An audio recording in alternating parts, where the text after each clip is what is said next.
do you scan someone else to see, okay, this is how I can escalate the situation to teach them something about their body, or how does that work in your teaching? So, a few things. So first of all... So what would your advice be for people who find it hard to listen to that voice? Your emotions are always telling you something, but it's not always telling you what you think. Yeah. So you feel afraid, so you think, oh, I should be afraid. No, people always freeze, yeah. Even if they run, yeah. Even if they, fight. There's always this freeze. So it can also be that what you observe, what you see, is not always the reality, but only your perception thereof. Yeah, and there is a part, the pre-fight stuff, when you have, let's say, somebody watching. Fear isn't the enemy, if you know how to control it. Today we dive into self-defense, instinct and emotional awareness with Krav Maga expert Martijn Bos. He's trained military, police and elite security forces. But what is the secret to mastering fear? And how do you train instinct? Let's find out in this podcast of Mastering Momentum. Oh, take one.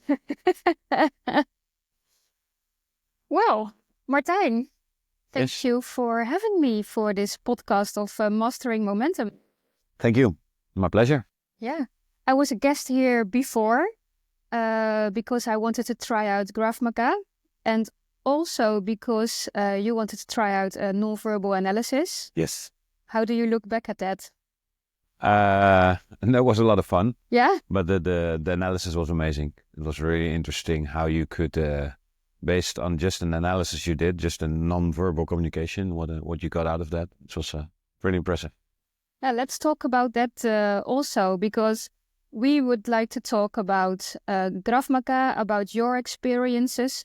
Yep. About my experiences as well. So I would like to have a very good discussion about both our experiences based on coaching, based on training. Yep.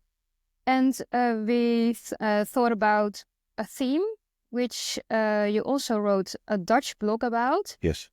And it's all about emotions and how you can deal with emotions. Yep. And safety related. Yeah. Well, how to... An important thing is that emotions are not made to make you feel good.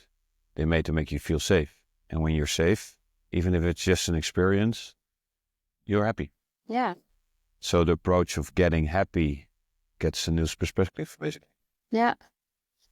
All great stuff to think about, to talk about. Yes. But first, I just got to know you a couple of months ago. Yep. And my followers don't know you yet. That's a shame. Now they will.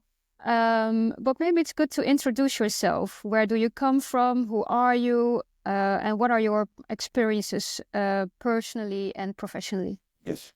So, Martijn Bos, 46 years old, father of 2 children.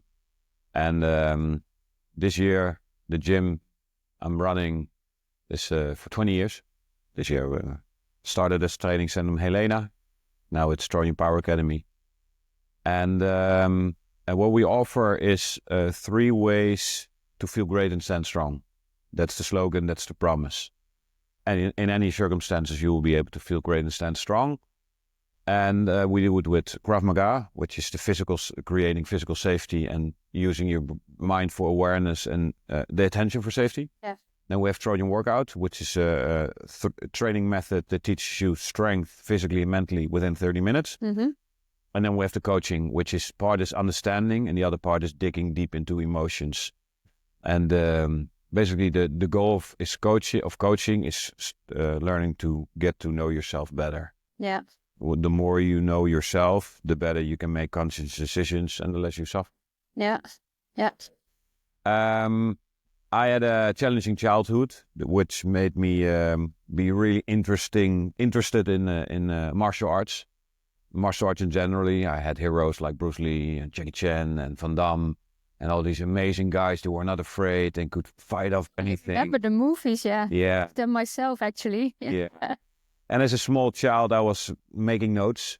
My parents didn't let me to do self-defense, so I found my ways to still learn self-defense. I thought it was fascinating.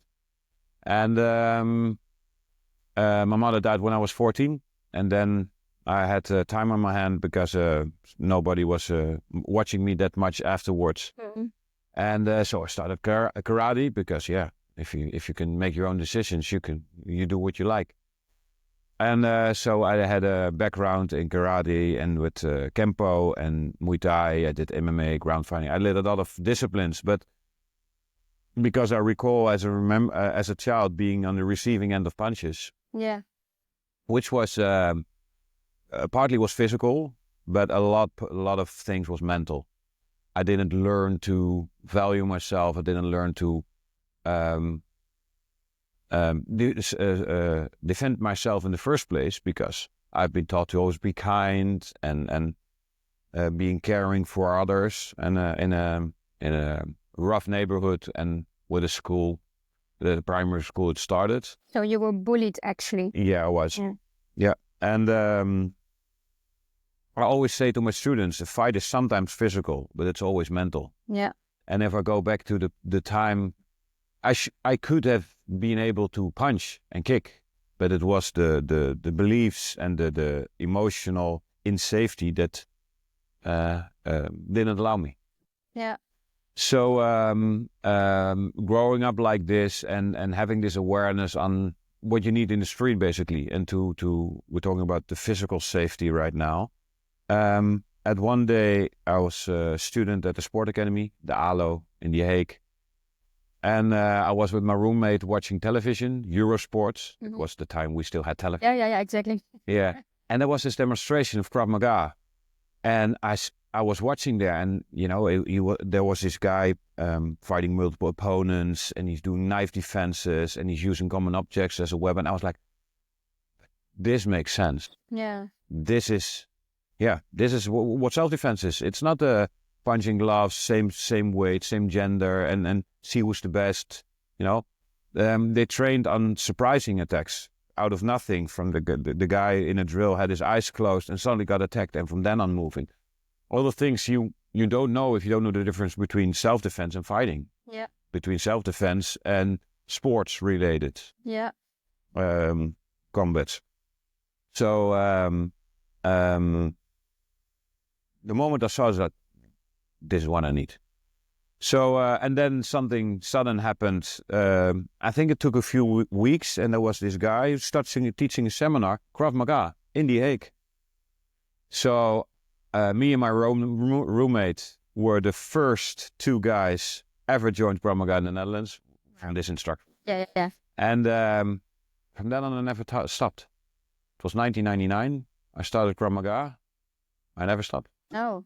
Because it was the answer I was looking for when you look at the physical approach. Yeah. And I was recalling you said my parents didn't want me to do self-defense or fighting, and you found your own way. How did you find your own way while your parents said you should not do this? Do it secretly, with learning from the movies. Mm-hmm. And even the movies were not allowed in the house, but I found my ways, and I thought about, okay, this happened today, and I analyzed it. Okay, I got punched there and I got kicked there, and even though I didn't have the mental ability, the ability to manage my emotions and the willingness to fight for myself, I did use the experience of losing, of being like I said, the receiving end of punches, and analyzing it. Okay, this works, this doesn't work. So in a way, it taught me a lot being beat up. Yeah.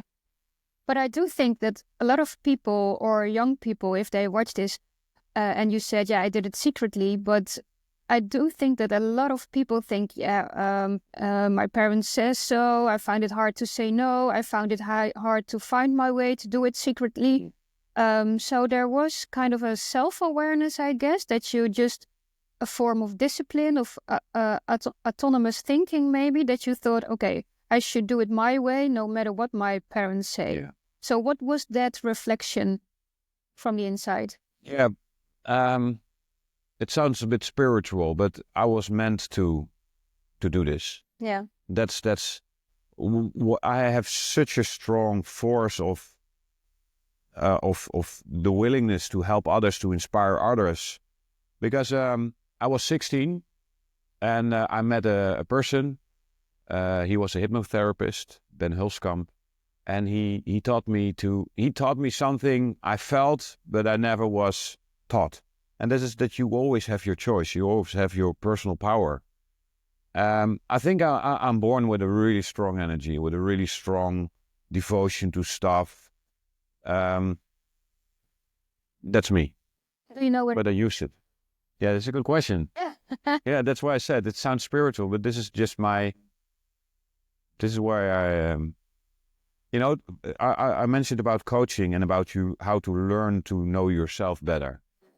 I'm not a great cook. I'm not me working with computers is not my thing. Everybody has his value. Everybody has his skill, and it's, you know, something you focus on, and something you develop, and it's a certain mindset that teaches you to keep going with something.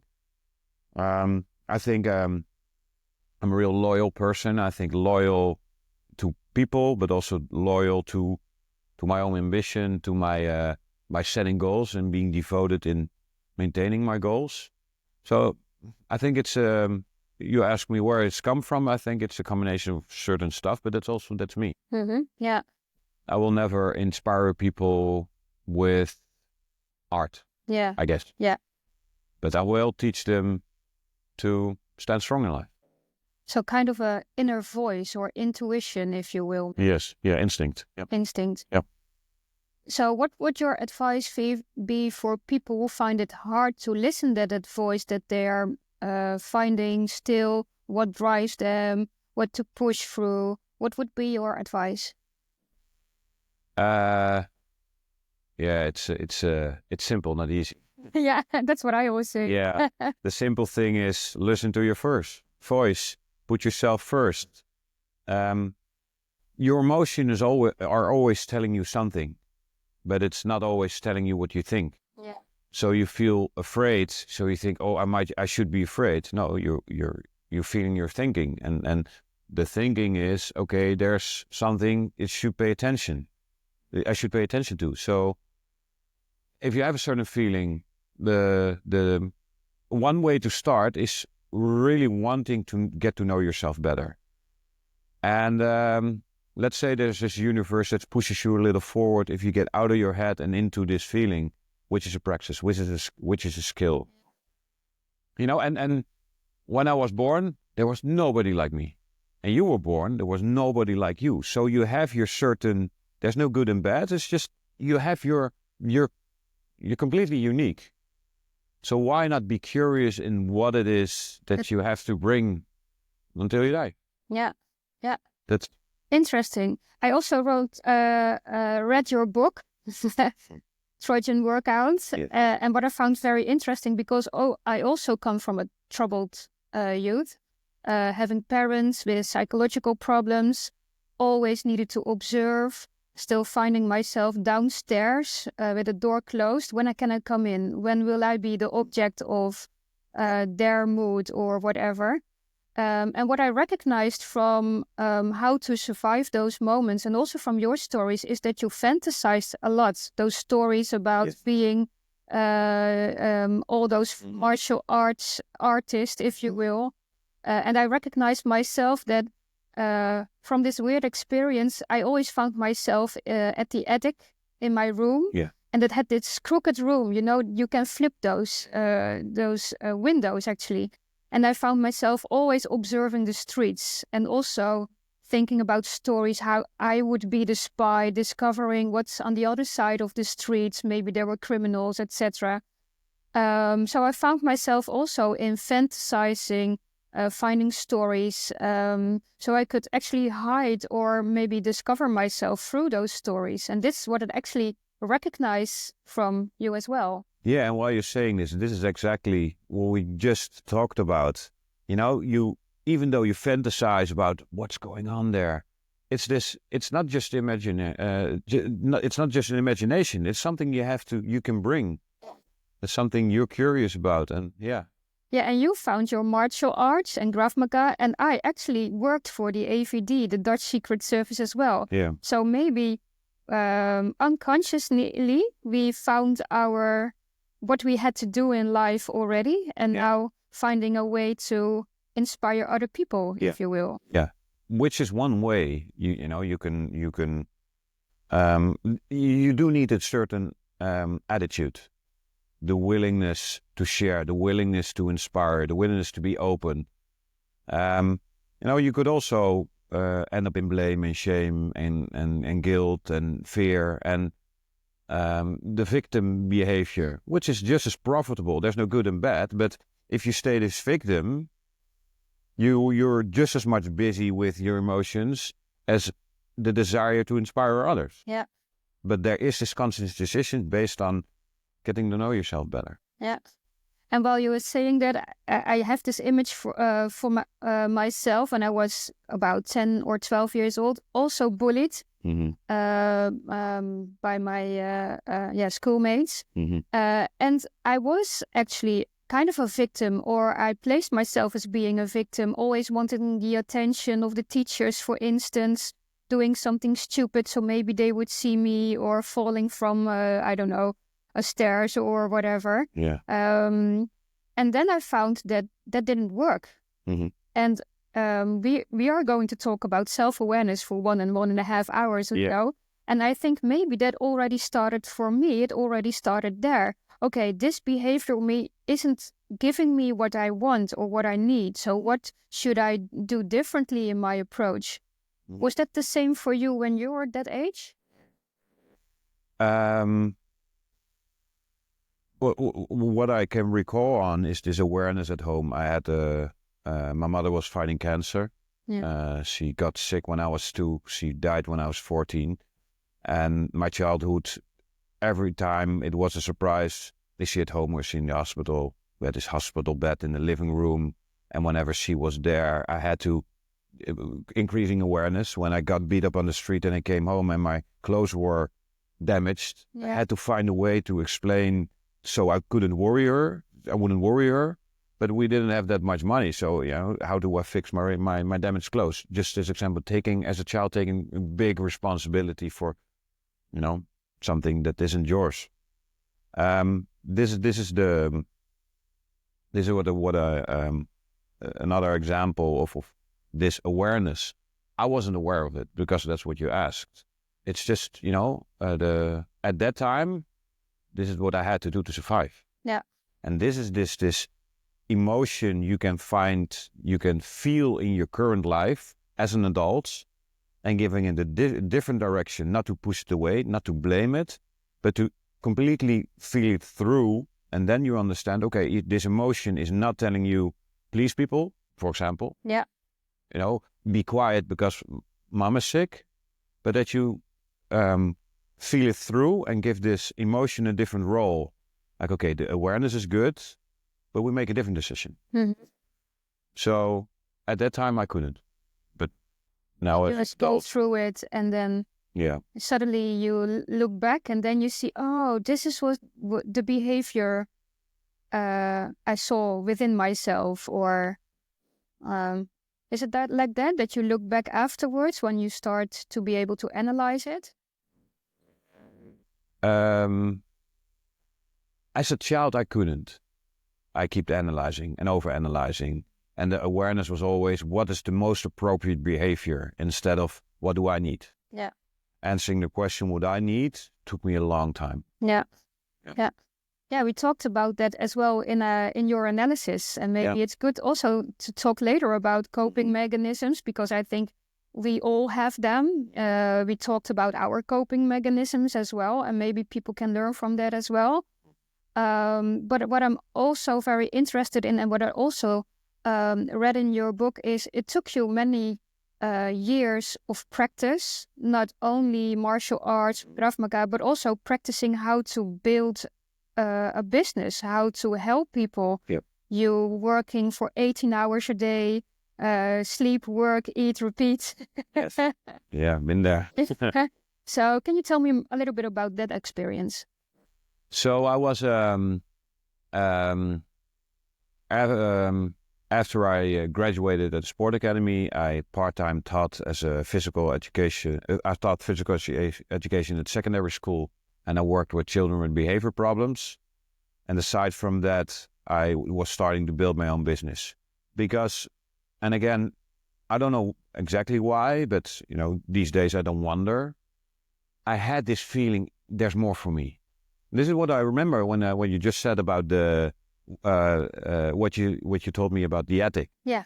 There's more for you. Yeah. You knew this, right? Yeah. It's an imaginary thing. You're not imagining getting $1 million or euros or whatsoever. You're imagining, wow, there's something, some role of me is there, and this is what I had as well. I felt I had something to offer. Yeah. And then I've been working a lot, long shifts, because I had this devotion. And of course, there's this reward. You see your business grow. Yeah. And you get the appreciation from your students. So this is also, encouraging you to do more, to work harder. Yeah. Yeah. Yeah, I see. But you have to reflect on that every day, right? Working for 18 hours. I know that feeling myself. Sometimes I even feel guilty because I also have a partner at home. Luckily, I don't have children, so I don't have to pay attention to a whole family. My partner really understands my drivers, why I do it, etc. So that really helps. Yeah. Do you recognize those feelings of feeling guilty or working too much or...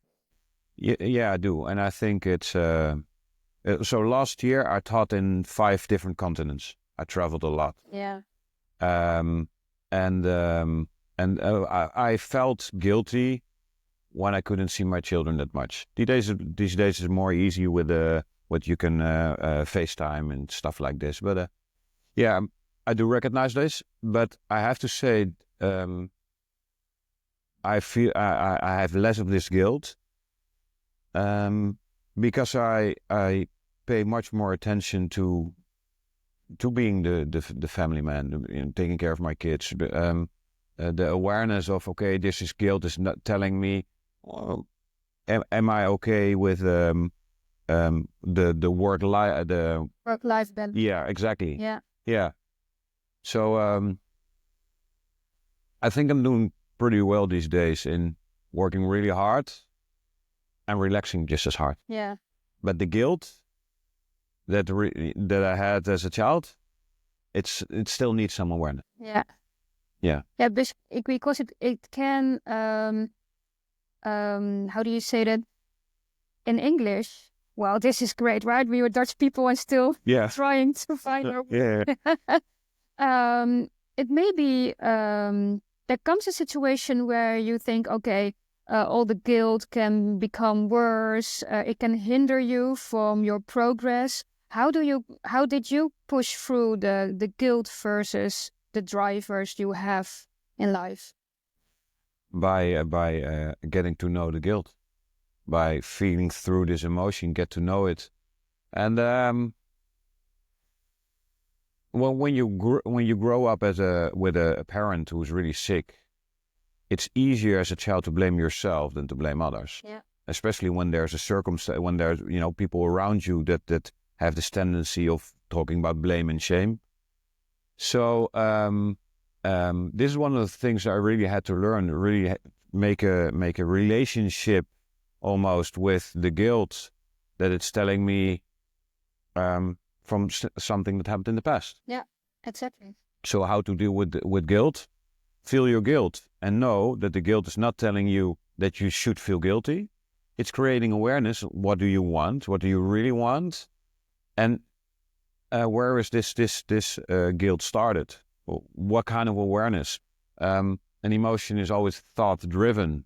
So what thoughts are behind this? And you could check them. Okay, I'm feeling guilty. And then you take your Trojan pose, which is the... We are going to talk about it. Yeah. And you take your Trojan pose and you feel through. Okay, I'm standing strong in life. Feel great, stand strong. What I can learn.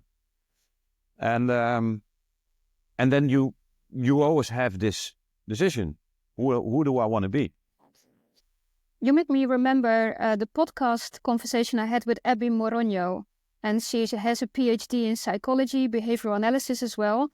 And she also wrote a book, Work in Progress. And what she also tells us is you have to work through the shame. So what's underneath the shame, like you actually tell us as well. And on the other side of the spectrum, you have also people who are a little bit more famous, also being ex-secret services. So you have to be bulletproof. You have to disregard what people think or say about you, and you have to make this, bulletproof vest, if you will, so that you cannot let them, go into all those emotions or your feelings as well.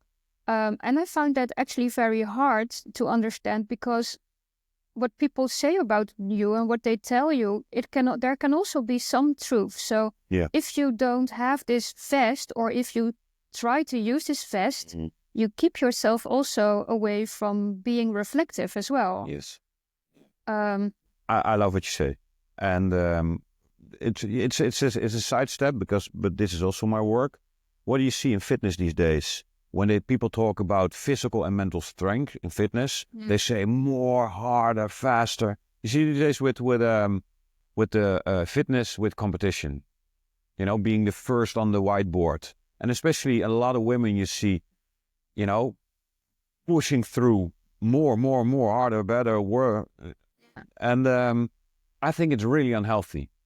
It's a good example for how you suppress your feelings, being bulletproof. This is, for example, not what a Trojan pose is about. It's about feeling through instead of suppressing your emotions. And there's this quote that I really like. It's about a bird. A bird doesn't land on the branch because he thinks the branch is strong enough. The bird lands on the branch because he knows he can fly away again if the branch isn't strong enough. That's a good metaphor. Yeah. And this is how I feel. You stand strong in life. Yeah. You can't control everything. It's really unhealthy. And I got to my E5 Krav Maga with a lot of pushing away emotions, more, better, harder. So what's a metaphor for this? I did the same. It got me through MMA fights. It got me through really rough training with suppressing your emotions and going through stuff. Yeah. And it works, but it doesn't make you happy. Yeah. And it doesn't make you really strong, because these days I can do really demanding workouts, but I love myself. Yeah. And this sounds really soft and spiritual, but what you see, because this is more the people you work with, more and more people went to the army, and that's what I was thinking. Yeah, all those guys that suppressing the emotions and looking back at their career, and they say, I wish I could have enjoyed it more. Yeah. And enjoyment is unsafe. Yeah. Because people can take away your enjoyment, especially when you have this tendency to suppress your emotions in the first place. Yeah. So my approach is more the bird than the bulletproof vest. And as a child, I was different. I didn't learn to manage my emotions. I learned to suppress them. Yeah. And it has its value. And the cool thing is, I still have this bulletproof vest, but I can use it out of choice.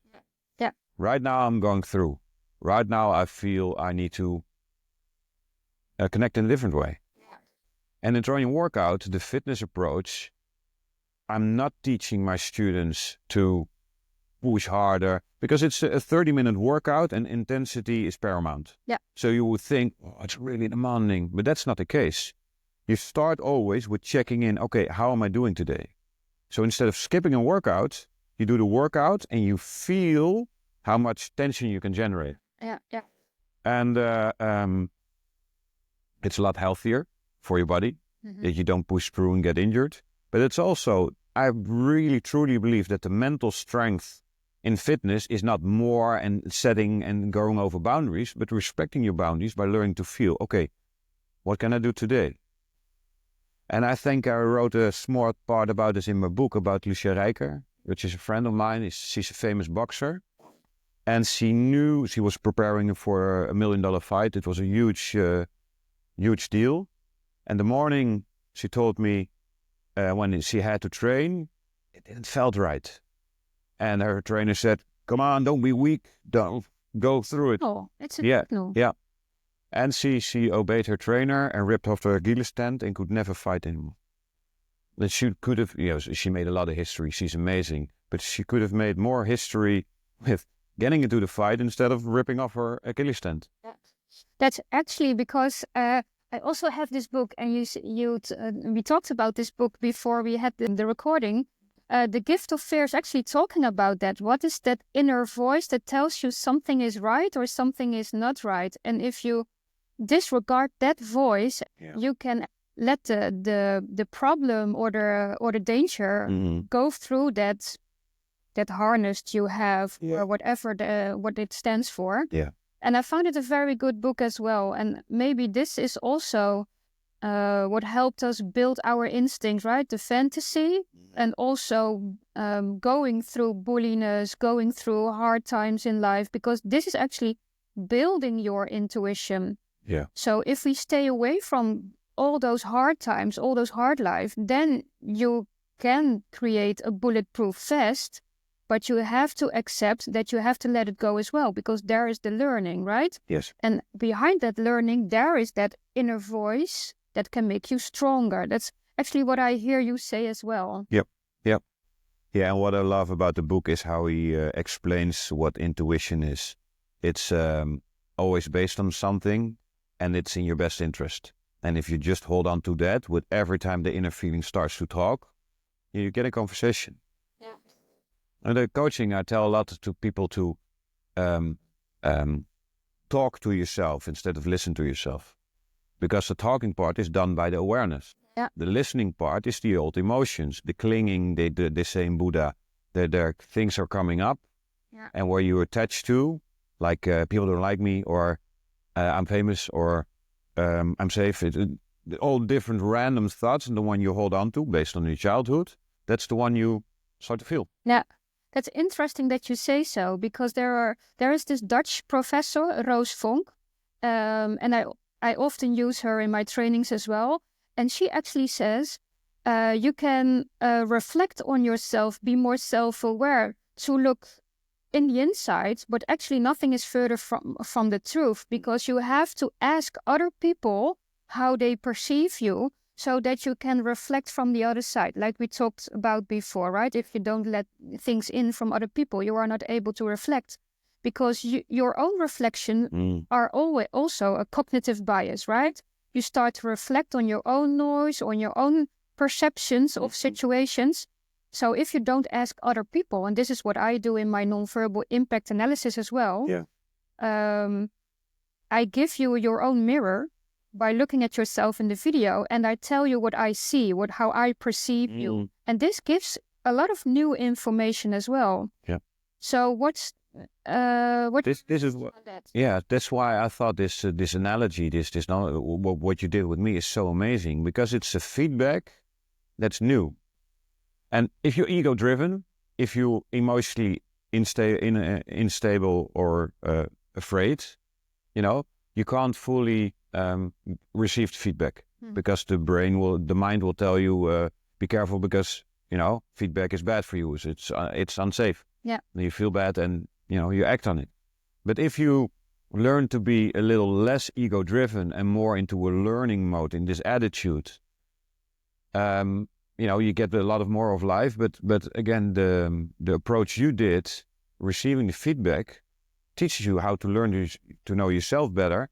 And I believe it's in a way you can't find anything else. What you did with, listen, you said this, and did you know that unconsciously there's this emotion attached to it? I had several wow moments when I did it with you. It's really something. Everybody should I think we try. give each other a gift as well, because I didn't do this lesson with you for nothing, right? So for me, I have Ehlers-Danlos. I'm very mobile. I try to do jiu-jitsu self-defense as well. And I had to stop, because then you get overthrown by people. And if people grab my shoulder in the wrong way, it dislocates, right? So I thought martial arts is nothing for me. I'm not strong enough. I'm not this, I'm not that. And you actually taught me that there are several ways to approach your own body, to be aware of your own body and overcome those things you think you cannot achieve. Or that was a big lesson for me as well. Yeah, and this is something, the what you mentioned, learning to know your body better, that's Trojan workout. That's why you do this. Because just to give one example, strength has nothing to do with big muscles, has nothing to do with supplements, has nothing to do with how many reps or how many sets. It's with body awareness based on your muscle tension. So in other words, strength is the ability to generate tension. Yeah. And without awareness, you can't. You know, in yoga, you have these body scan. We do this body scan as a strength workout. Okay, where more tension, more this, more that, more. And with creating so much awareness on where your body is, what it's doing, first of all, you get a lot stronger. The chances of getting injured is a lot less. And this is part of this mental development on learning to know what your body does instead of always crossing boundaries. Yeah. And that's you know, Krav Maga and Trojan workouts are amazing together. The Trojan workout is learning to use the body physically and mentally, and then Krav Maga is the best self-defense there is. Because to be able to learn self-defense, even though Krav Maga, there's nothing easier as Krav Maga. That's why it's so amazing. Yeah. Everybody can do it, no matter what fitness level, no matter what gender. Of course, you have a workout. So a class is between 60 and 90 minutes. And if you're really unfit, you won't like the first couple of classes. But the techniques, you can learn. Yeah. And then, so Trojan workout makes you able to train Krav Maga, and Krav Maga teaches you to be able to defend yourself. And then what you see in Krav Maga is we don't make the exercise more hard, we create harder circumstances, which makes so much more sense than, okay, somebody punched me to the face. First I do this one. Okay, now I do this one. And now I do this one. Yeah. Making the technique more challenging, more easy. No, you do a self-defense. Somebody slaps you in the face, you defend the shell. Yeah. Okay, now it's somebody slapping you in the face, but you first run and sprint and your heart rate is up. Or 5 people are watching, you feel peer pressure, or you don't know what attack is coming. So a skill you develop in Krav Maga, because then we have to circle around. So Trojan workout being able to do Krav Maga being able to, do the physical techniques, but also this mental awareness. And the challenge in Krav Maga is doing the same thing in different circumstances. Yeah, yeah. And so based on your yoga training and your yoga teacher, but what you see usually is people go to yoga to relax more and more and more and more. Yeah, except we do Ashtanga yoga, but that's a different story. Yeah, that's why I said it. Yeah. I'm not based on the form of yoga as well. Yeah, and I'm definitely not a yoga expert. What I see with some yoga classes, the goal is to relax more and more and more, and that it has its value. Yeah. But on the other hand, we teach you to be able to relax with more and more harder. So not the nice music and the lying on the sofa. Yeah. But instead of 1 attacker, do 5 attackers. And instead of gloves, there's this knife and maybe a stick. You start on the ground. You start fatigued, and and this is really cool with Krav Maga. And this is how you see your Krav Maga skills. You see the turnover into your daily life. Yeah.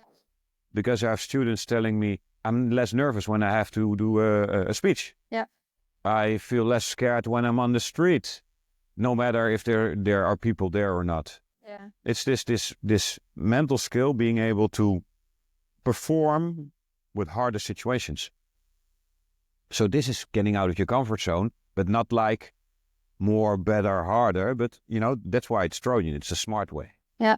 I was starting to write because I want to come back to the scenario training, because I also teach secret services. I taught secret services, the military as well, and also the Dutch military police, and very related to scenario training. This is what I hear you say. And coming back to the Ashtanga yoga, because I was trained by Manju Joyce and by 𝗏𝗏 van der Zouwen here in the Netherlands. You're deaf. And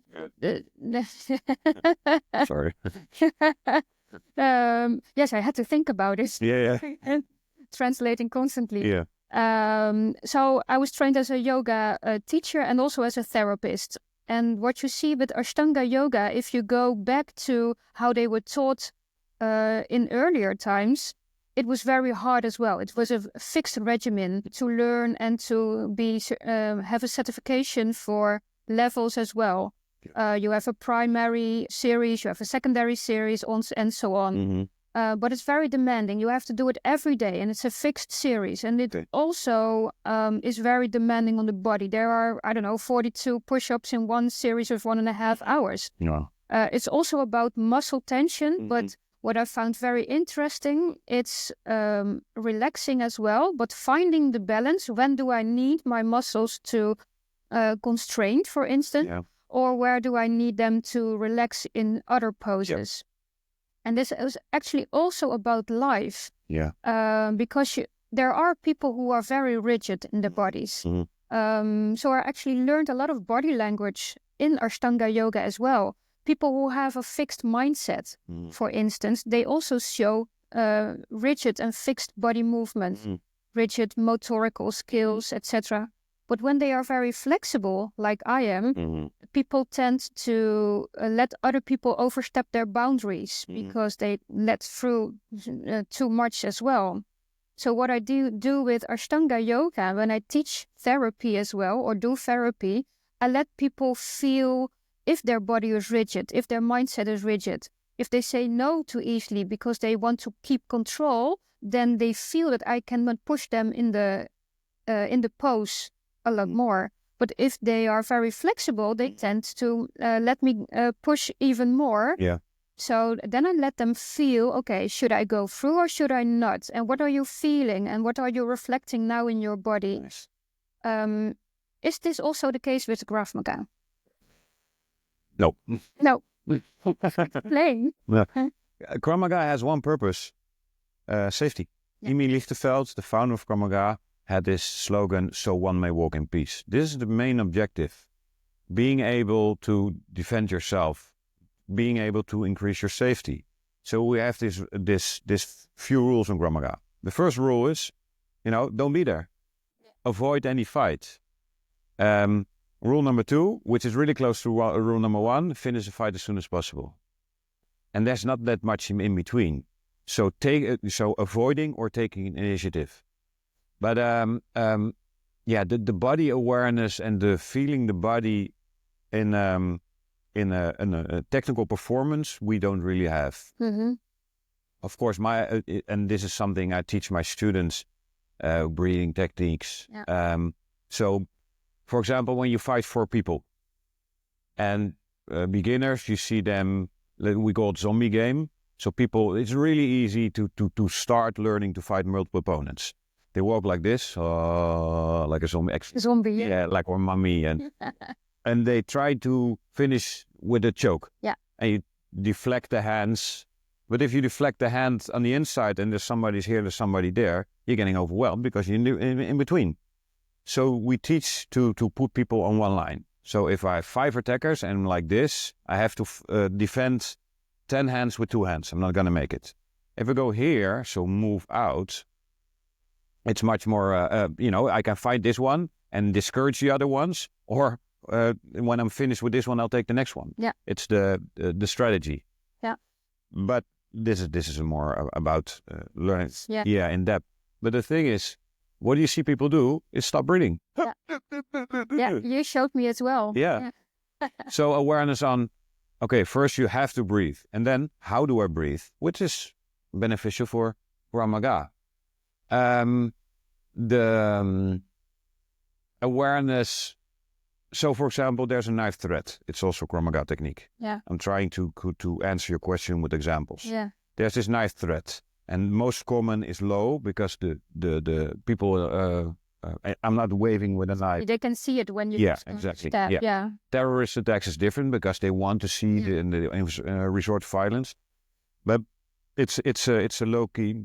What are you looking at? Give me your money. Walk with me. Put off your clothes. Can be anything. It's the I feel as an attacker like I have my knife. You're afraid. Do what you want. One of the examples you will never see in fighting sports because people keep threatening each other, and when the fight goes, there's no much. So in self-defense, there's a potential threat. So when I show you my knife, first of all, you have to manage your emotion that you don't freeze. Yeah. When you don't have a plan, you freeze. Yeah. When you have practiced how to deal with certain situations, you're keeping a higher awareness. And freezing is the biggest enemy for Krav Maga techniques. You flee, but you're not really running away. Yeah. Because you stay in the place. Yeah. And it has its value sometimes for freezing, but not when somebody's threatening you with a knife. So the first thing you do isn't the technique. So if you're holding the knife and you show me the knife, I slap the hand, kick you in the groin, run away. Yeah. But before I start with initiating the defense, I scan the area. Yeah. So from the threat, there's this pause button in my mind. Okay, what's the situation here? How is the knife holding? Where is it holding? Where's the exit? Who can help me? Where's a 𝗏𝗏𝗏 hidden behind the wall that I can run? It's what we call situational awareness, also in the military, in the Secret Service, with the police as well. Mm-hmm. And people forget that. And in training, I also have this very small role play when they have to think about their motives. So they have to get something from someone else. Someone else has their motives and interests as well. And then someone has to enter the room with their assignment, with their motives, with their interests. And what you see, the situational awareness is gone because they are focused on their own motives, on their own interests. I have to get this. I have to get this prop. I have to get this information. And then they are not able to scan the environment, but also not able to go into the interaction and to find out other people's motives and interests as well. And what I teach people in those cases is if you have situational awareness, you give yourself space to think, to see, okay, what's on the other side, to interact and think about what might the scenarios about those motives and interests of the other person be, so that they are able to interact again, to have a good communication without resistance. So the more situational awareness, the less resistance you have. So how do you? Because for Krav Maga, it's obvious. It's physical scanning. There's the exit. And you go more into the mind. So how do you teach people this? Well, with role play, again with video analysis. So I let them see what happens in your body when your focus gets narrow. And this is what I also wanted to ask with you as well, because I can show people it's a role play of 2 minutes. They enter the room, they're like, or they're like this. So you can read everything in the body. And then I let them know what the other person might perceive. Can they persuade you as doing this because they think, a lack of muscle tone, I can just go over that person, I can escalate the situation, I can let them go out of the room without any hesitance. But if you come in like this, the other person will hesitate as well. But maybe you can escalate as well because they see, this person is very strong, so I have to use violence to be able to get them out of the room. So this is what I show people to let them see what happens in your body. Also thinking about the crook or the terrorist or the criminal who's actually committing the resistance or deviant behavior. And I can imagine that if you train, for instance, Krav Maga, and you see people come in, they also have this constitution, their body movements. Do you also then, if you train people, think like the opposite person who can commit the violence to show them what can happen? Do you scan someone else to see, okay, this is how I can escalate the situation to teach them something about their body? Or how does that work in your teaching? So a few things. So first of all, I'm running a gym in Haarlem, and people come and they want to increase their safety, and they train twice a week or 3 times a week for an hour. Yeah. So we mainly focus when we start on the physical response. Scanning your intention is primarily based on physical movement. Yeah. So I see you move, like you hide your hands. Yeah. When we're in a conflict and you suddenly put your hand in your pocket, it's bad news. Yeah, exactly. When you lean back or you walk around, there's a punch coming. Yeah. So like in the gift of fear, we're talking about pre-incident indicators. So what's a pre-incident indicator for getting punched? People look away and lean, and then they throw the punch. So this is the physical and not the emotional thing that I teach my students. Second of all, I don't teach them to watch the face. I teach them to watch the body. Yeah. Because the face can be disguised. The body is disguised less. And, a facial expression can't hurt you. We're talking about physical safety. Yeah. Not getting punched. Yeah. So where are the hands? Where is the body related to the exit, to where weapons? We sometimes on a little bit higher level train with, okay, how can you see that people know each other and act like they don't know each other? Because in a lot of robberies and violence, you see that people, if you're not trained, you're gonna get sucker punched from the rear. Yeah. You are harassing me, the other one, when people are looking for a fight, or you're distracting me, somebody's trying to pickpocket me, to grab my wallet or something like this. These days we don't have that much wallet. It's always the phone, but that's why I got a little distracted. But in general, we focus on the physical part. Yeah. When we go to higher levels, and Krav Maga is developed in the Israeli army, in the Secret Service, the police, it's taught worldwide to government units. Of course, they train. Yeah. And there's this knowledge. It's part of self-defense, so it's part of Krav Maga. But the knowledge, like the knowledge you have, is an added value to the Krav Maga. So how do I teach students? Basically, for the when students are new, we focus mainly on the physical part. Yeah.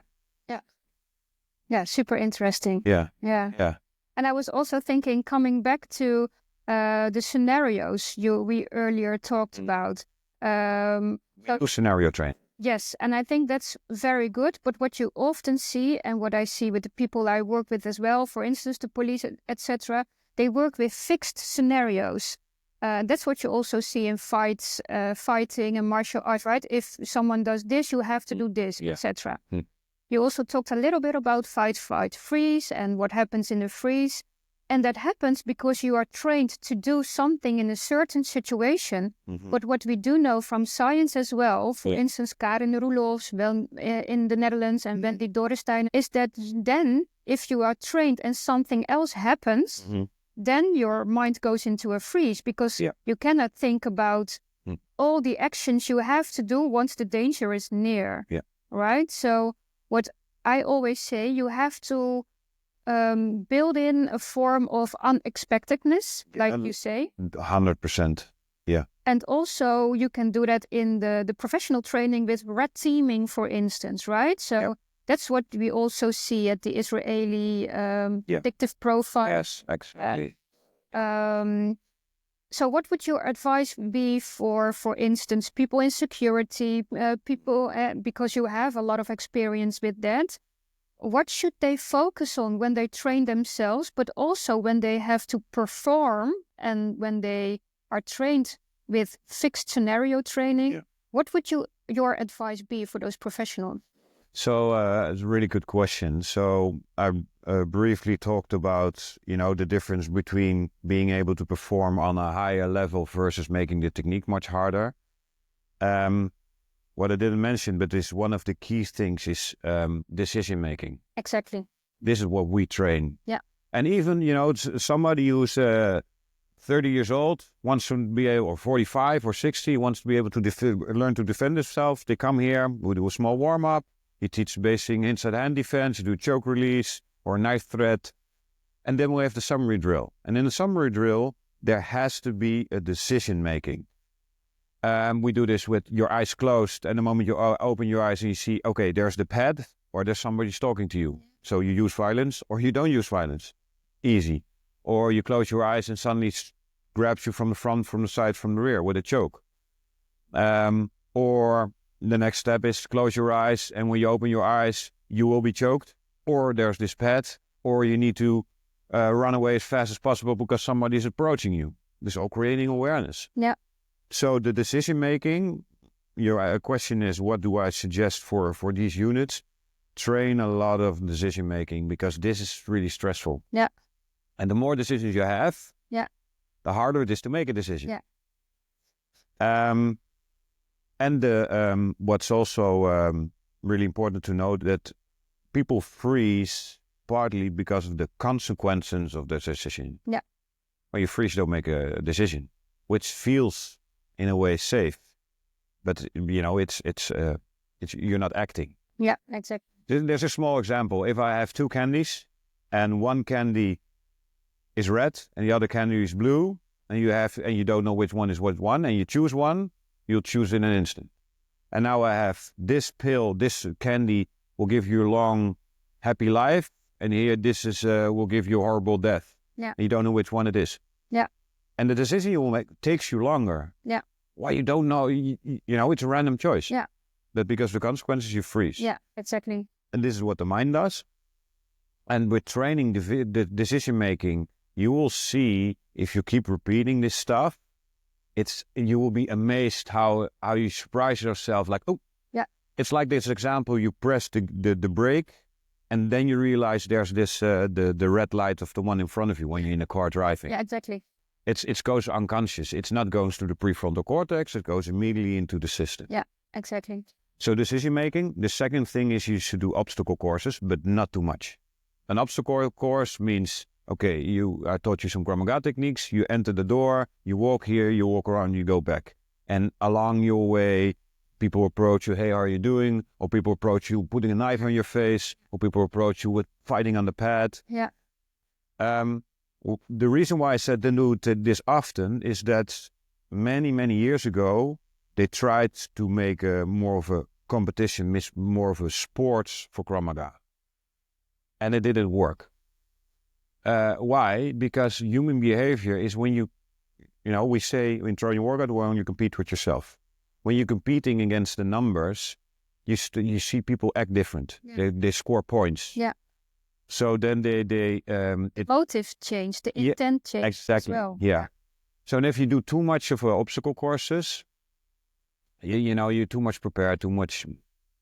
What we saw is that it became like a sport. Yeah. It became like understanding routes, scoring points, and it's actually the same as what I mentioned Wendy Dorrestein about scenario training as well. Mm-hmm. And her advice is also, you should not focus on the execution phase of the situation. For instance, with the police or the services, when there is a hostage situation going on, then you get the call, you should deal with this hostage. The bus is over there. This is the hostage situation. Go.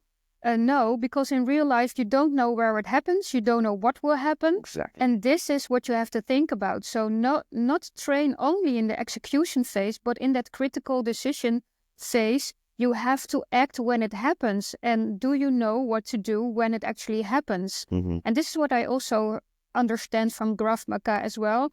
Mm-hmm. The danger is already there. So you don't have a choice to make a team or to do something else. Physically, you messed up. Yeah. Beforehand. Yeah. If you are with your hands around my throat, squeezing the life out of me, I messed up. Yeah. And there's still a solution. There's still a lot I can do based on my instinctive response and how I'm trained. Yeah. But it should not have been here if you were choking me. Yeah. Yeah, and that's also about the gift of fear. A scenario he writes about that this woman was in the car. And the driver had to go for money, and she was in the car alone, and her voice was telling her, I should close the car, I should lock the car. She didn't do it because she thought, that's ridiculous, nothing will happen, right? But then she gets abducted. And then she goes to 𝗏𝗏𝗍𝗃 and she tells him this story. And he said, but you already knew. And she said, I don't know why I knew and why I didn't act, because she wanted to understand, she wanted to reflect. And only the question about, okay, what happened just before And then she told him there was the shadow behind the car, going back to the situation. And I think that reflection and really understanding the emotions, because we wanted to talk about emotions, letting the emotion go in, because the emotion can give you so much information. You should not ignore the emotion. Yeah. So this is what I had to think about when you told this story. Yeah, and there's this other scenario. I've been teaching a lot of training to women from home shelters and people that experienced rape and a lot of violence. And there's this example in the book. It's maybe outdated, but what I've learned is that the average rape is 1 hour and 45 minutes. Yeah. And some people are really shocked to hear this because they think it's a fast thing. But it takes a long, from the first initiative from taking off the clothes and group rapes even take much longer. It's really a horrible statistic. But in this 1 hour, 45 minutes, let's say, there are a few moments every time again that you can respond when you're trained. Yeah. And if you have experienced this, it's not like you made a mistake, you did something wrong. This is what you had. So the biggest problem of rape, for example, is blame. Yeah. I should have done this and that. It doesn't work. You did something really well because if you're listening to this podcast, you survived. Yeah. But to be able to respond a little better, getting less of the freeze, being in the moment and learning what you could do, it really empowers you. And there's this moment in the book where a woman got raped by a man, and then he said, after the rape, he said, I'll be back. Don't worry, I'm not going to harm you. Yeah, exactly. And then he closed the window. Yeah. And she ran away bare naked because the guy went to the kitchen eating something. Yeah. Go back. Yeah. And later she realized, okay, he closed the window so nobody could hear that he was going to kill her. Yeah. And, and even after the rape, because it's part of the book, even after the rape, she still was able to save herself from work. Yeah. And also the decision not to do something, because this is a situation where she had to run, but sometimes it's even better not. The decision not to do anything can also be a decision. Yeah. But it all happens on another level of consciousness, right? I recognize this. Based on how you're trained. Yeah, exactly. What skills you have. So we also talked about emotions, not too much, but also we discussed fight, flight, freeze a lot as well. Mm-hmm. And there is a lot of misconception about how to read fight, flight, freeze. And Karen Roelofs also say, when people go into a freeze mode, it doesn't mean that you are doing nothing, like I said before, but it's also about observing, pulling back, and to see what you can actually do. But some people actually tend to go into full freeze mode, not being able to go out of it. Yeah. Freeze is actually also the surviving mechanism to observe what can you do. Yeah. And what happens then? The body gets a lower heart rate, breath rate, low muscle tone, because you don't want to be seen. You don't want someone to observe you in the action. Yeah. And a lot of people also say about flight, that flight is actually running away from the situation. Mm-hmm. But there is also theory that flight is more about rationalizing away your emotions, so that you are able to still think. Because if you are overruled by your emotions, then you cannot think rational anymore. So it's actually mentally running away from the situation and not so much physically. And fight is that theory from Philip Core as well. Fight is not about offensive fighting, but about defensive fighting. It's also about acting, being able to get yourself out of the situation, to push someone away from you. Yeah. So a lot of people think about fleeing is about running away, but actually fighting is acting. Being able to act is also fighting away. Interesting. So how do you teach people this fight, flight, freeze mode? One thing is repetition.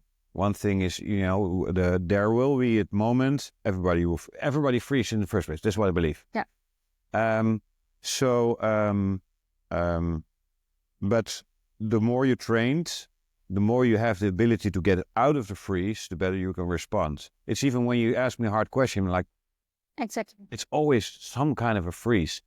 And like I said, you will be able to get out of a freeze when you're trained. Yeah. But it's not reading a book, it's not understanding, it's being on the floor, practice. So, yeah, you have to feel it. Yep. I remember a hostage situation training at the probation service, for instance. We had this lineup of 3x3 or 9 or something else, and this big guy 2x2 comes in and he starts to talk like you did with me in the training as well, coming very close, looking you near, and also he was from a Caribbean side of the world, and he was like, "Girl, yes, I'm going to rape you later, haha," etc. And I just froze. I'm like, okay, do not move. Yeah. But behind me, my mentor, my colleague, he started to laugh because the tension was going up, and he saw that I was being intimidating. Yeah. What actually happens, it escalated the situation because the 2x2 guy thought, I can influence him by pulling her into my 2x1 arm. Yeah. Oh, wow. And pushing me. And this colleague of mine, Marcel, he finally understood I should stop laughing. And this was actually his mode of tension. So people can also start to laugh. Yeah. Wanting to affiliate, wanting to help someone else, wanting to take care of someone else. So there is not only fight, flight, freeze, but also affiliate. See, I told you about the audience, the women who with domestic violence, with really violent relationships. What I've noticed when you train those women and they get stressed, they start to giggle. Yeah. When they're really afraid, they start to. I've seen it quite often, and I wondered, like, I saw this pattern, and at a certain moment they're starting to laugh, and it's probably what you're talking about. It's just this way of I don't know, maybe subconscious that, okay, I don't want to make him afraid, but I have to release attention, something like this. Yeah, Mark Walsh also talks about it might be a coping mechanism as well. The font, the fight, flight, freeze. Yeah. And in science, it's more called affiliating or tend to befriend, but there are overlaps as well. So people start to laugh, and there are thoughts that it might also be about the Stockholm syndrome, right? So becoming friends with your attacker or with your stalker or whatever can also be a surviving mechanism because the other person starts to relax a bit. Yeah. So what I would say is that you should not feel guilty when it happens. Exactly. Yeah. Afterwards, when this is something, then women blame themselves. Why was I laughing? Oh. Yeah. Survival Yeah. Yeah. So there's this other question you might can shine some light on from your perspective. When we do Trojan workout, the fitness approach, we always have a Trojan set. Starts with an isometric drill. So creating as much muscle tension as you can, then immediately go to explosive movement and then going to a grind. Grind is the struggle, the high intensity, low pace, but you are moving. And I got to this idea because I believe, people always freeze, even if they run, even if they, fight. There's always this freeze. So I used this in fitness, and I was amazed how much stronger people got really quick. In a safe way. So this is how I used Krav Maga in making people stronger physically.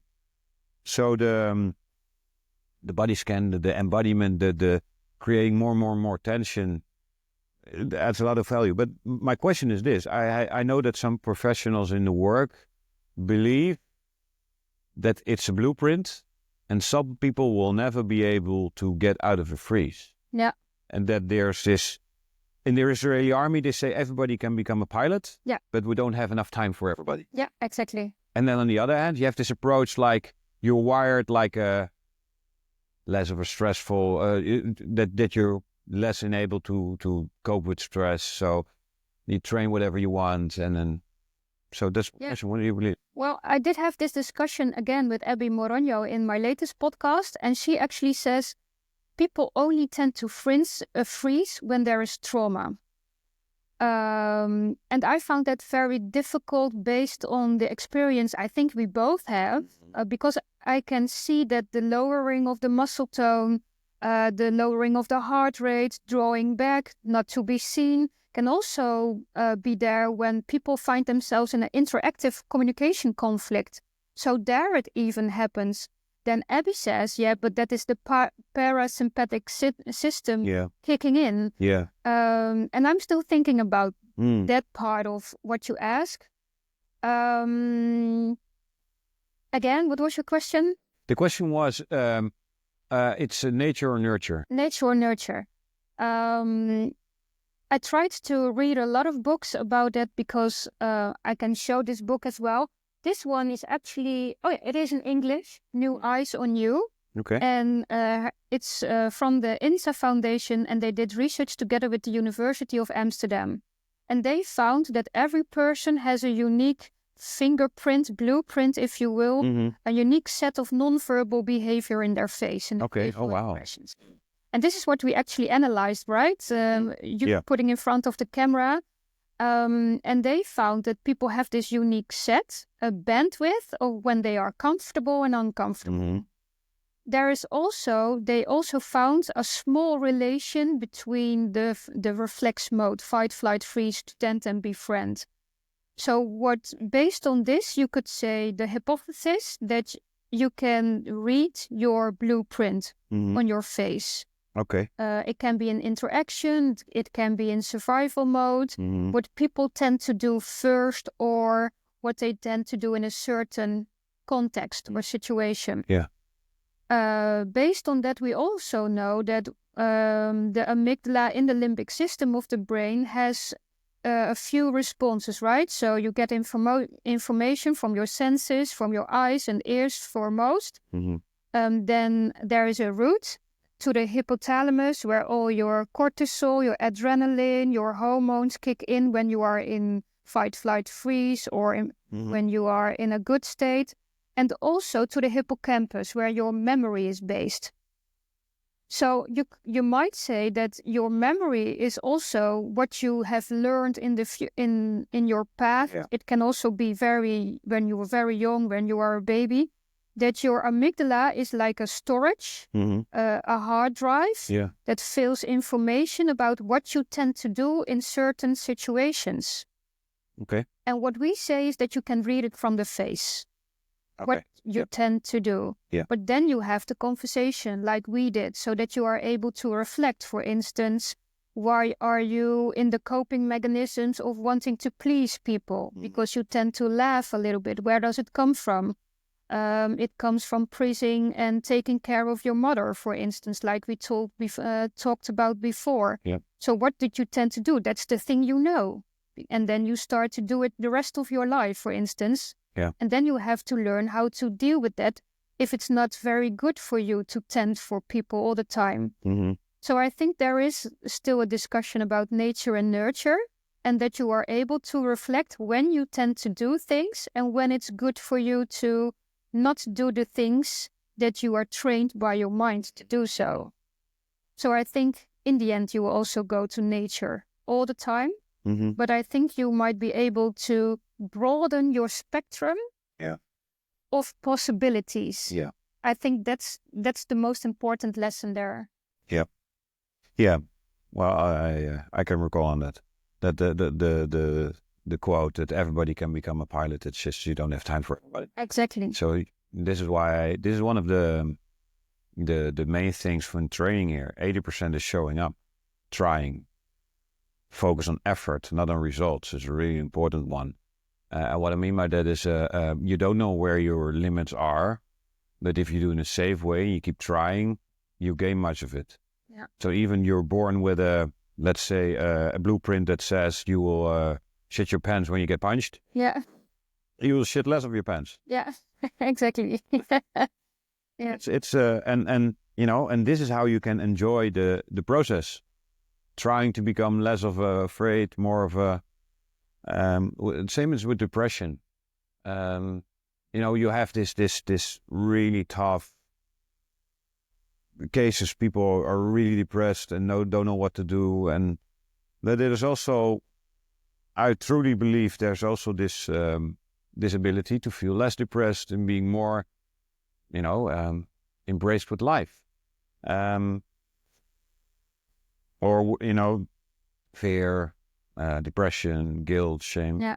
The I do think sometimes we have to be careful with that, because there's also a lot of hormones that make you go into a certain mood. Yeah. You have to understand that not everything is a decision you can make to turn things around. Sometimes you need a little bit of help. It might be therapy, it need be slow. it might be medicine, Yeah. it might be something else. Exactly, yeah. And a lot of people think like the bulletproof, you can decide for yourself how you deal with situation. I think that's not completely true. You have to be very careful, or else people can go into shame mode again. Yeah. So it's really hard to change. Yeah. This is basically it. Yeah. And if you make big decisions like sky's the limit and just Yeah. go for it. Yeah. Yes, just go for it by showing up every single day a little bit. Yeah. I believe much more in the small steps than in the going all out. Yeah.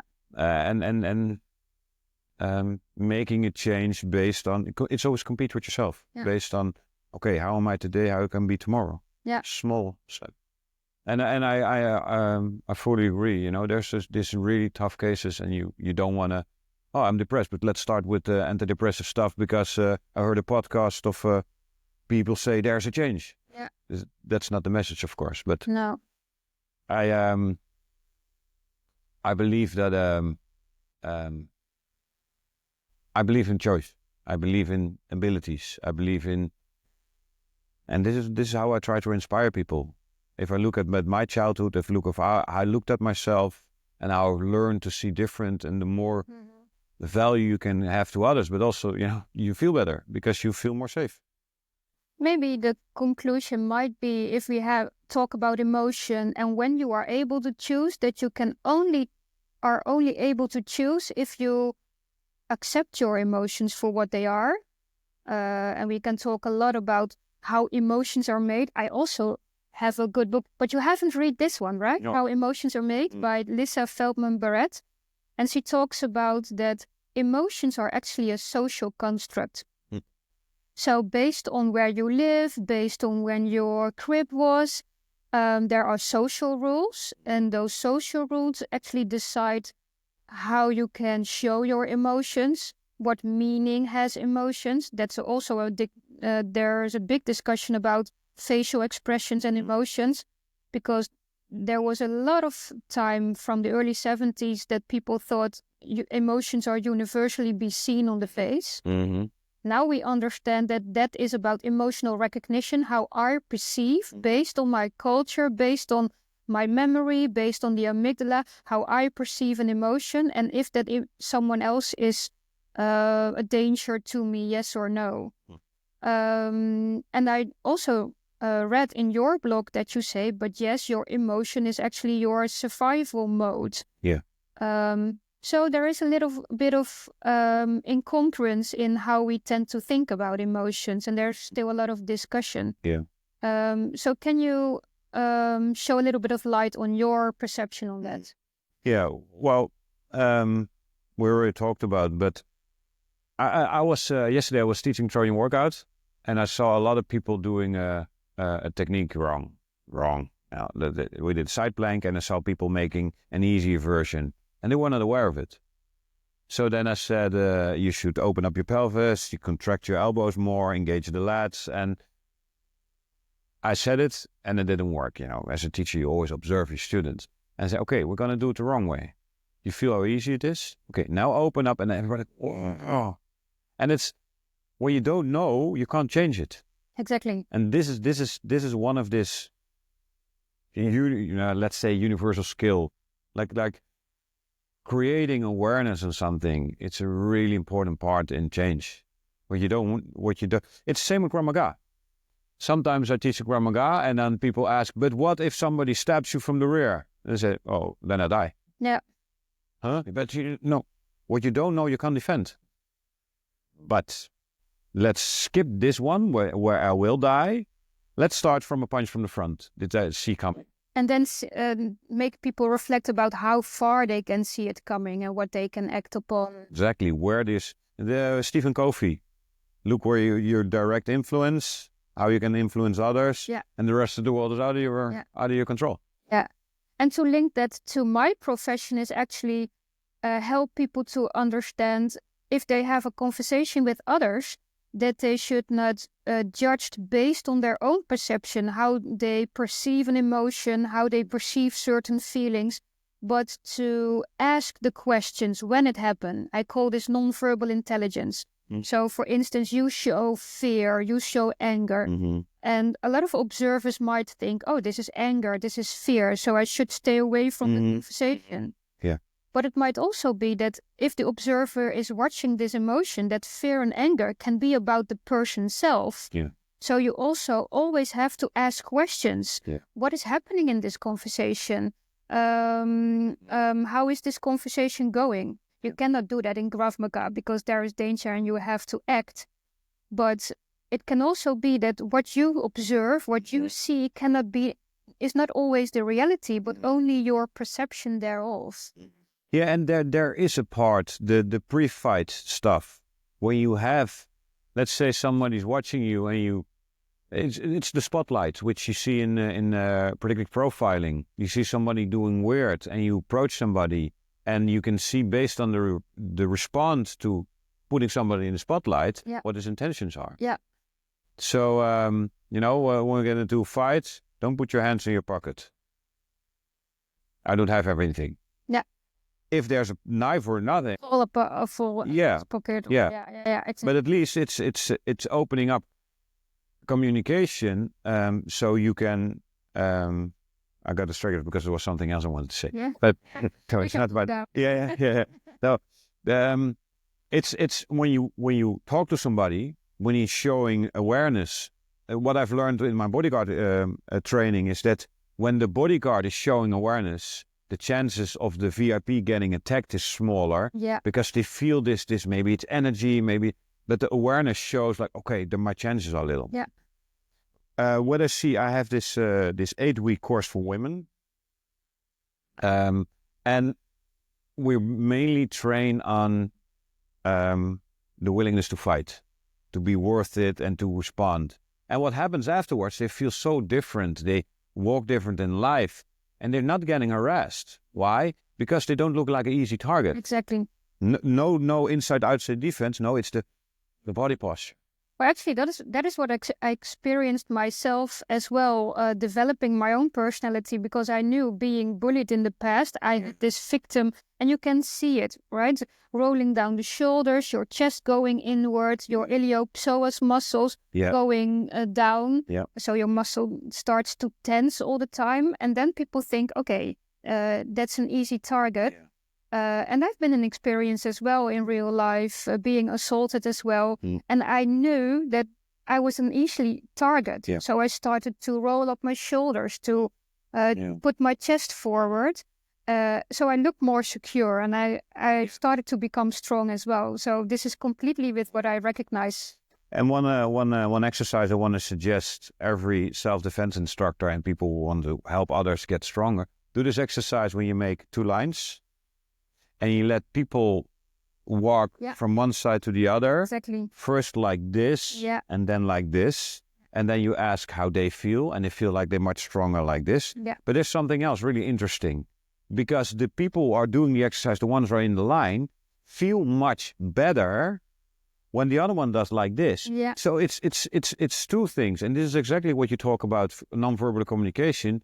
Your behavior says something about what you just explained. Yeah. And the same is here. When people are feeling down, other people feel stronger as well. So you're not a bad person if you feel better when somebody's feeling more down. But you should be aware of, okay, my tendency of, we teach in Krav Maga to children from the age of 5 years. And what you see is the bully and the kid that's bullied are in the same class. Yeah. Because they both have issues, because they don't believe in mutuality. Yeah. And, the bad guys are not, you don't have to be that scared of them. Of course, there's this problem. Somebody wants to rob you or kill you or rape you or beat you up. But it is to feel themselves better, and they don't know. Yeah. And the magic of the especially people who don't know self-defense, the magic of when somebody will attack me, there's nothing I could do. Well, that's exactly what the body will actually show, right? It's looking through the body that you have this system, this coping mechanism, your thought about yourself that really is being shown in the body. So there were a lot of questions about what is the link in between self-defense, Krav Maga, and body language, and helping people to understand their own impact is that your mind is actually deciding what your impact will be, and someone else will respond on that, whether it's in the interaction, whether it's in a conflict or in an aggressive or intimidating situation. People will react based on your own nonverbal impact because it's the first thing people will see, and you don't even have to speak. And I think that is the commonality between us, that I work from the reflection side, mental side a little bit more, and you help people from the physical side to help them understand. Yeah, and people, when you look at self-defense, people look for an easy target more than for some. Yeah. So the rape has nothing to do with sex. It has to do with power.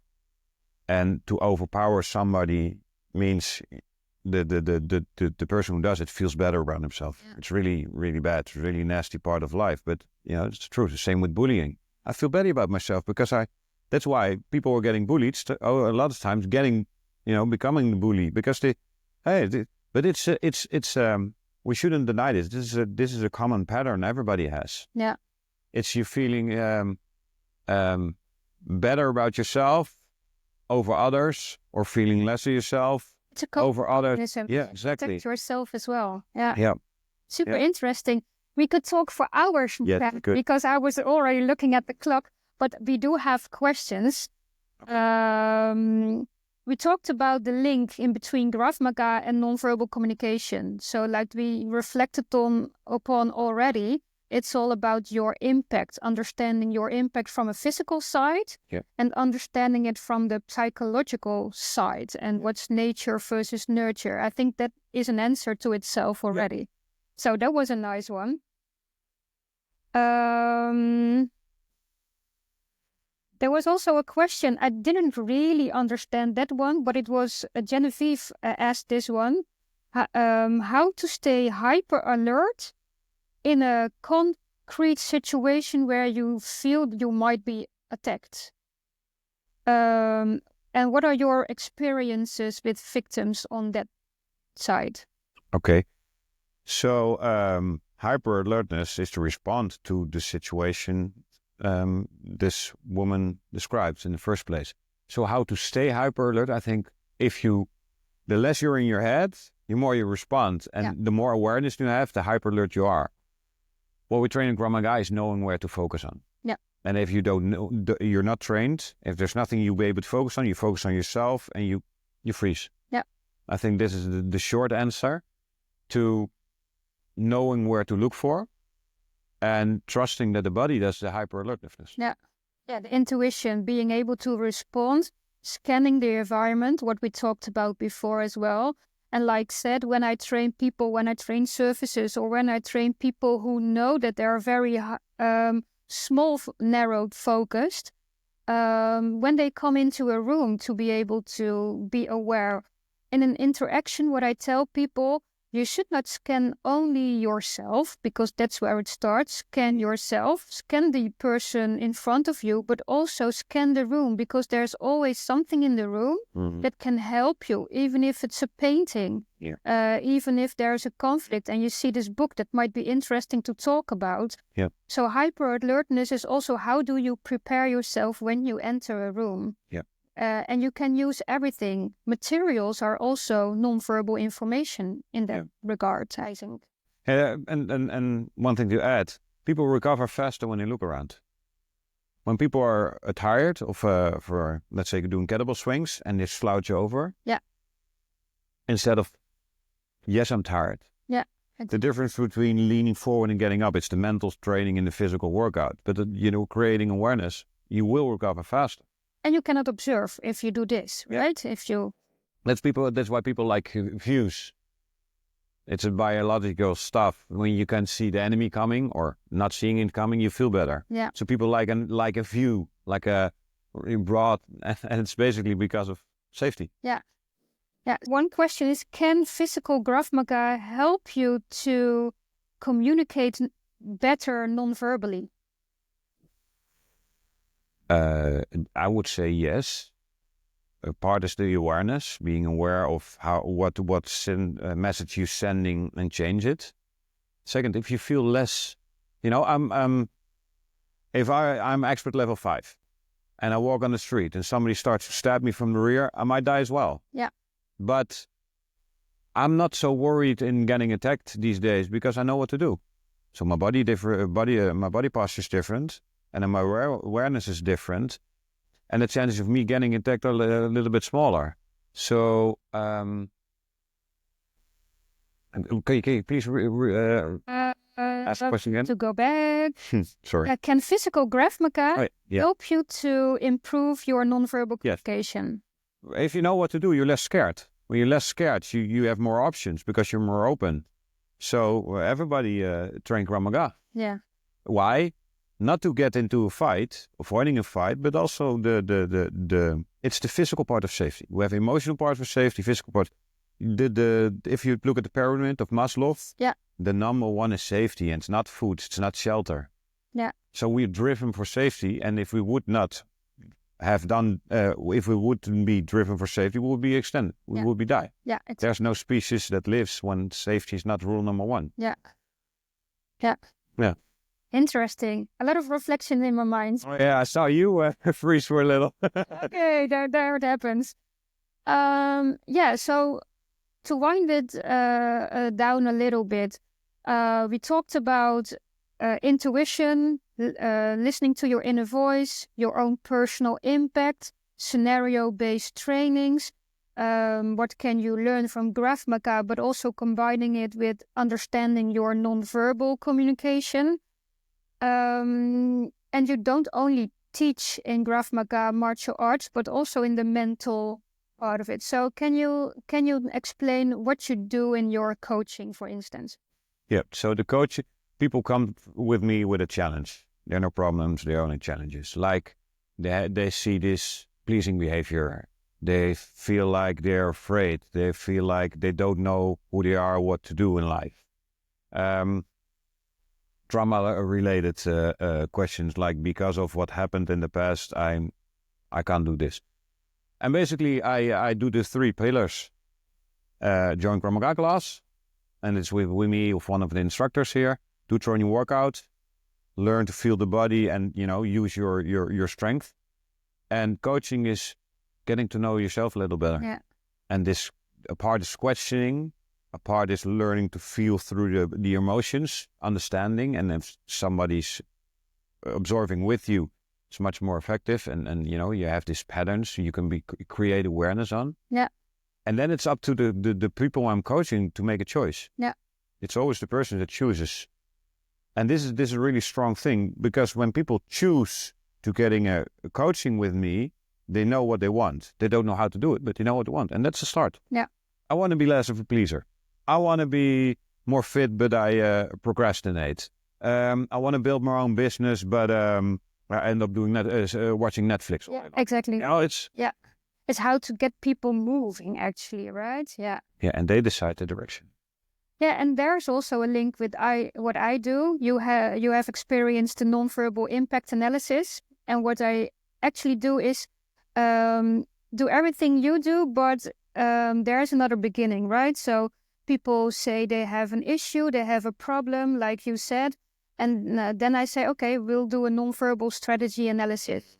So I ask questions, I make it a little bit hard to make them comfortable, uncomfortable, and then you start to see, they start to talk, you start to see the coping mechanisms as well, and then I just turn on the camera and they go watch themselves. Yeah.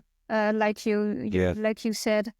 And that's the start, because people not always know what their issue actually is. So they come in, I don't want to be a pleaser anymore, but they do not understand where it comes from.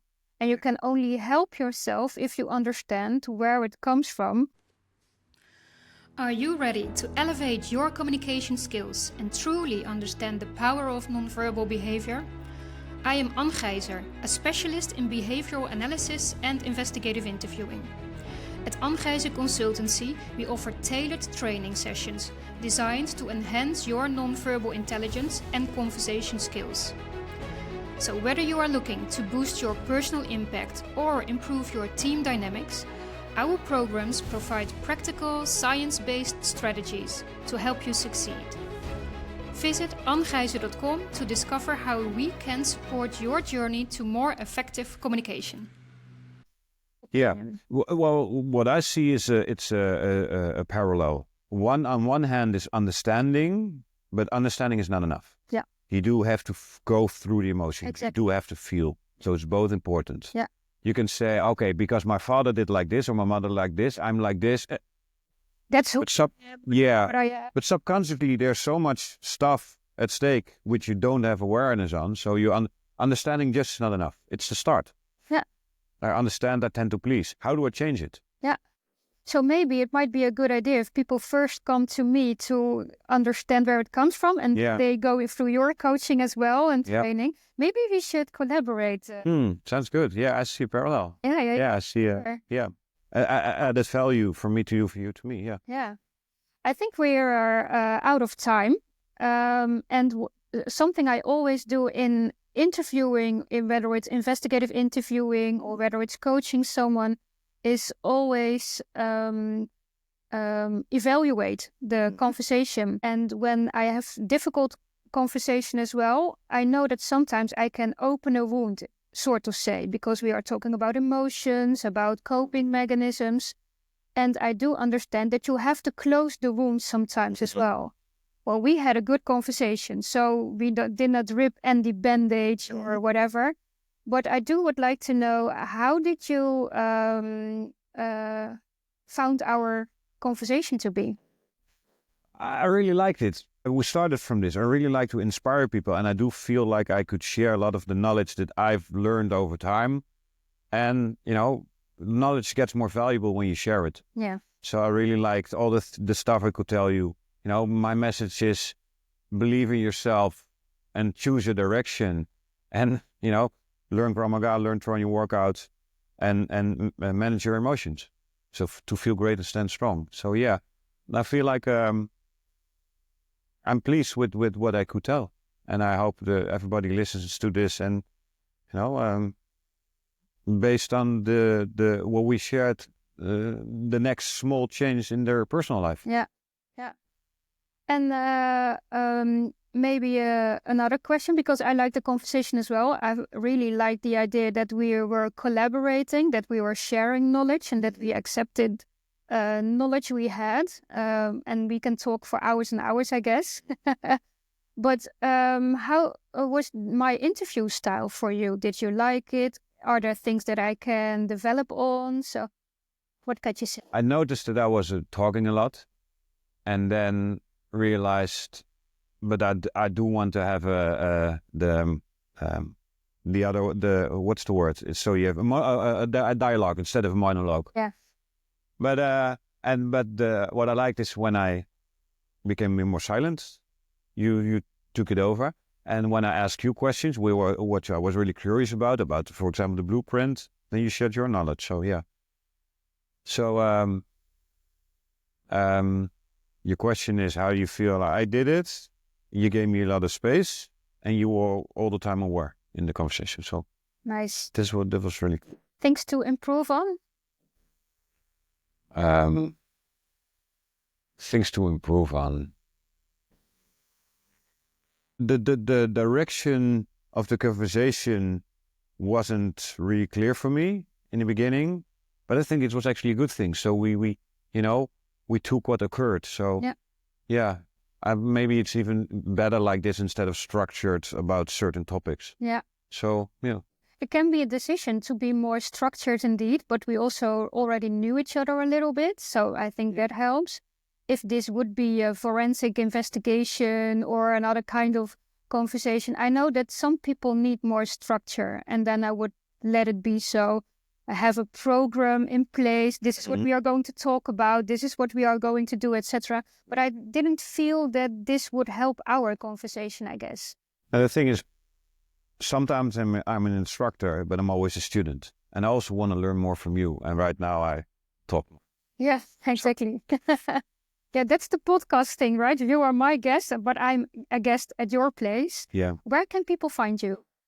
So we have I have a local gym in Haarlem. You can train every day. It's 𝗀𝗵𝗿.nl. The place is called 𝗀𝗵𝗿 Academy.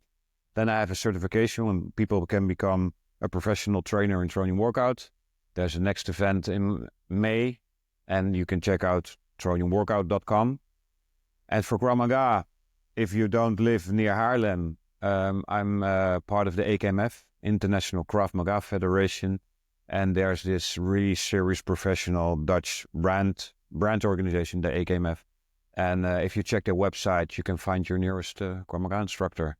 And we're certified, we're really serious in our training, we know what's at stake. So if you're looking for high quality Krav Maga training, this is the place to go. Great. And I will put all the links that are available about your gym and where people can find you in the comments down below. And I'm sure Martijn could answer questions. So also ask questions down below and Martijn and I will answer them on YouTube or Spotify or wherever you can find us. Instagram as well, of course. Yeah. And don't forget to subscribe and like for other podcast episodes. So thank you, Martijn, for the conversation. Thanks a lot for inviting me. Yeah, in your place.